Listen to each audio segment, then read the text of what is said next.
Thermodynamics में unit first का second part है थर्मोकेमिस्ट्री ऊष्मा रसायन। थर्मोकेमिस्ट्री के अंतर्गत या ऊष्मा रसायन भौतिक विज्ञान की एक शाखा है जिसके अंतर्गत रासायनिक अभिक्रियाओं में होने वाले ऊष्मा परिवर्तन का अध्ययन किया जाता है। कोई अभिक्रिया जब संपन्न होती है तो क्रियाकारकों के पुराने बंध टूटते हैं और उत्पाद के नए बंध बनते हैं। बंध को तोड़ने में और बंध के बनने में ऊर्जा में परिवर्तन या ऊष्मा में परिवर्तन होता है। और जब किसी रासायनिक अभिक्रिया की ऊष्मा में जो ओवरऑल परिवर्तन होता है उसे हम उसका जिस शाखा के अंतर्गत अध्ययन करते हैं वो थर्मोकेमिस्ट्री या ऊष्मा रसायन कहलाती है। देखिएगा, जब किसी रासायनिक अभिक्रिया में ऊष्मा में परिवर्तन होता है उसे अभिक्रिया ऊष्मा कहते हैं, और जिस शाखा के अंतर्गत अभिक्रियाओं में होने वाली ऊष्मा परिवर्तन का अध्ययन किया जाता है उसे हम ऊष्मा रसायन कहते हैं। ऊष्मा के अध्ययन के आधार पर रासायनिक अभिक्रिया दो प्रकार की होती है। एक तो होती है ऊष्मा शोषी अभिक्रिया, दूसरी होती है ऊष्मा छिपी अभिक्रिया। तो जो नंबर 1 है ऊष्मा शोषी अभिक्रिया या एंडोथर्मिक रिएक्शन, वे अभिक्रिया जो संपन्न होने पर ऊष्मा का अवशोषण करती है ऊष्मा शोषी अभिक्रिया कहलाती है। अर्थात जिन अभिक्रियाओं को संपन्न करवाने के लिए हमें ऊष्मा देनी पड़ती हो, उसको ऊष्मा उपलब्ध करवाई जाए, वो ऊष्मा शोषी अभिक्रिया कहलाती है।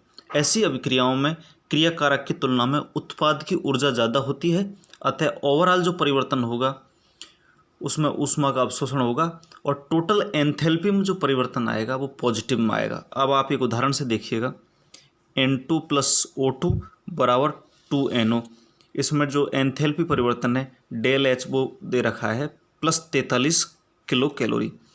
प्लस का मतलब ये है कि यहाँ पर ऊष्मा दे रहे हैं, उपलब्ध करवा रहे हैं। तो इस तरीके से इस अभिक्रिया में हम ऊष्मा देंगे, इसलिए ये ऊष्मा शोषी अभिक्रिया है और इनके लिए ΔH परिवर्तन का मान हमेशा पॉजिटिव में रहेगा। सेकंड है ऊष्मा छिपी अभिक्रिया, एक्जोथर्मिक रिएक्शन।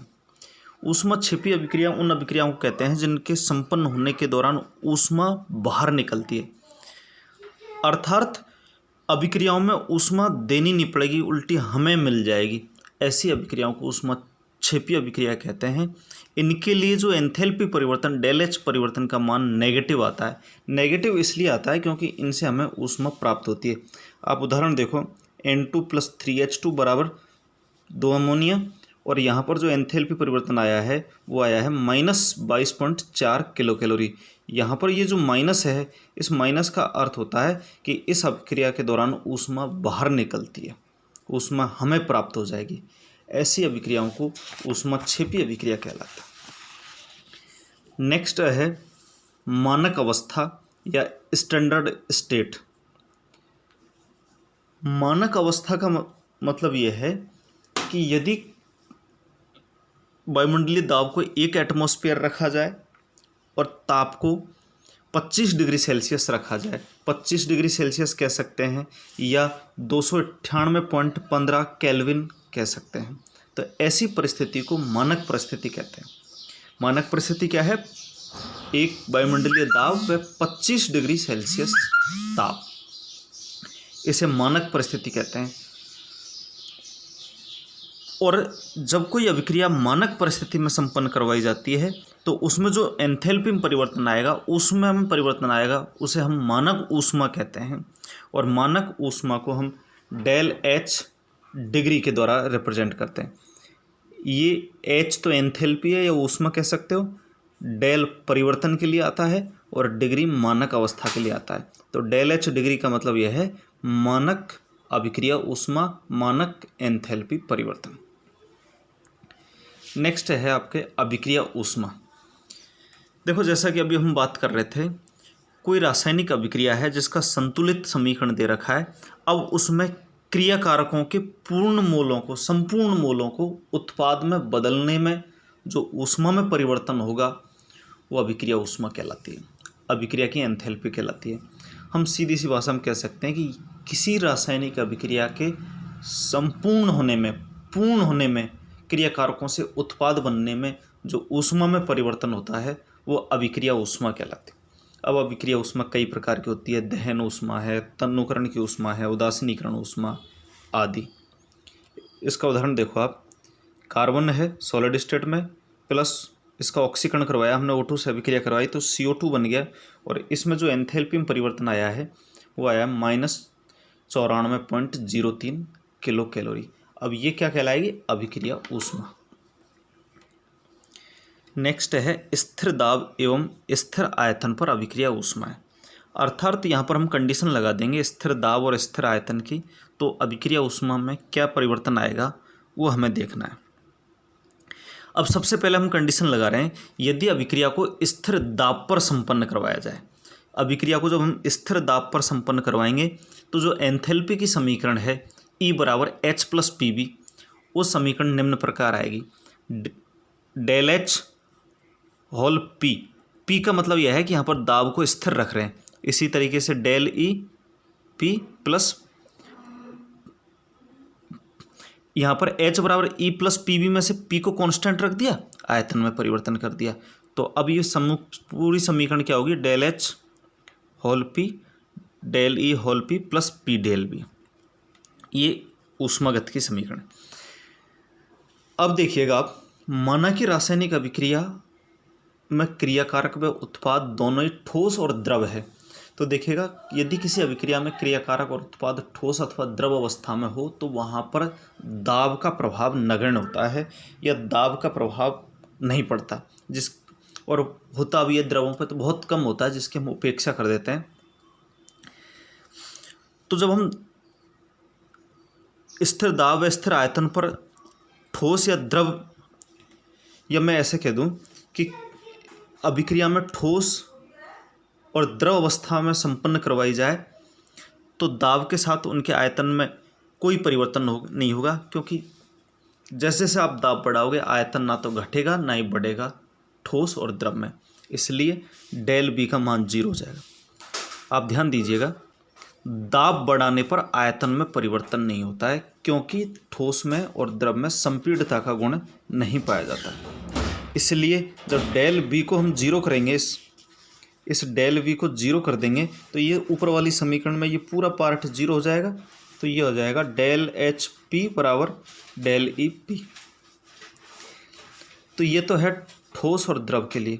अब यदि गैसीय अभिक्रिया हो, माना कि अभिक्रिया को गैसीय परिस्थितियों में संपन्न करवाया जाए, तो वहाँ पर डेल एच और डेल ई के मान समान नहीं होते, या मैं इससे कह दूँ कि दाब को स्थिर रख दिया जाए तब भी आयतन में परिवर्तन हो सकता है। तो अब गैसीय अभिक्रियाओं के लिए भी यहाँ पर 3 कंडीशन अप्लाई करेंगे। अभिक्रिया के दौरान मोलों की संख्या में परिवर्तन नहीं होता हो, दूसरा अभिक्रिया के दौरान मोलों की संख्या घट रही हो, तीसरा अभिक्रिया के दौरान अणुओं की संख्या बढ़ रही हो। तो गैसीय अभिक्रियाओं के लिए भी यहाँ पर 3 प्रकार की कंडीशन है। अब ध्यान से देखिएगा, यदि किसी अभिक्रिया को स्थिर आयतन पर संपन्न करवाया जाए तो ऊष्मा परिवर्तन को QB लिखते हैं। जैसा कि हम स्थिर दाब पर संपन्न करवाएंगे तो QP लिखेंगे, स्थिर आयतन पर संपन्न करवाएंगे तो QB लिखेंगे, और स्थिर दाब पर संपन्न करवाया जाए तो QP लिखते हैं। अब आप कंडीशन फर्स्ट लगा रहे हैं, वे अभिक्रिया जिनके संपन्न होने पर गैसीय मोलों की संख्या में परिवर्तन नहीं होता है, ऐसी अभिक्रियाओं पर दाब का प्रभाव नहीं पड़ता। मोलों की संख्या का परिवर्तन यह है कि यदि क्रियाकारक में 2 मोल है तो उत्पाद में भी 2 ही मोल बनेंगे, क्रियाकारक में 1 मोल है तो उत्पाद के भी 1 मोल बनेंगे, तब वहाँ पर अभिक्रिया में मोलों की संख्या में परिवर्तन नहीं होगा, और मोलों की संख्या में परिवर्तन नहीं होगा तो QP और QB के मान बराबर आएंगे। देखिएगा आप, H2 प्लस Cl2 2 HCl, 1 मोल H2 का 1 मोल Cl2 का, तो 2 मोल HCl के बन गए। इनके लिए QP बराबर QB हो जाएगा। इसके अलावा वे अभिक्रिया जिनके संपन्न होने पर गैसीय मोलों की संख्या घटती है, तो ऐसी अभिक्रियाओं के लिए स्थिर दाब पर। अब आप ध्यान दीजिएगा, यहाँ पर कंडीशन लगा रहे हैं कि जब अभिक्रिया संपन्न होगी तो क्रियाकारक की तुलना में उत्पाद के अणुओं की संख्या कम हो जाएगी। उत्पाद के अणुओं की संख्या कम हो जाएगी तो स्थिर दाब पर जो ऊष्मा में परिवर्तन होगा वो कम हो जाएगा, तो यहाँ पर हो जाएगा P लेस देन QB, अर्थात स्थिर दाब पर अभिक्रिया ऊष्मा का मान कम होगा स्थिर आयतन की तुलना में। आप देखिए उदाहरण, N2 + 3H2 बराबर 2 अमोनिया। N2 का 1 मोल, H2 के 3 मोल, तो क्रियाकारक के टोटल 4 मोल हो गए।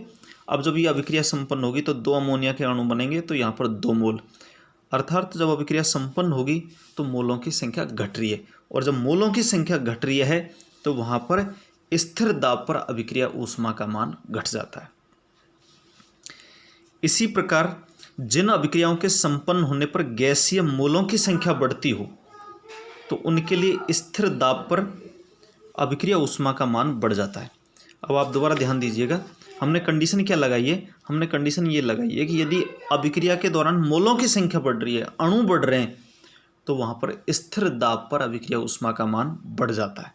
देखो आप, 2 जल के अणु हैं, ये अभिक्रिया करेंगे, विघटित हो जाएंगे, तो 2 H2 के 1 O2 का बनाएगा, अर्थात तो क्रियाकारक में 2 मोल थे, लेकिन उत्पाद में कितने बन गए, 2 और 1 3 मोल बन गए। यहाँ पर मोलों की संख्या बढ़ गई है। ऐसी परिस्थिति में स्थिर दाब पर अभिक्रिया ऊष्मा का मान ज़्यादा होगा स्थिर आयतन की तुलना में। Thank you.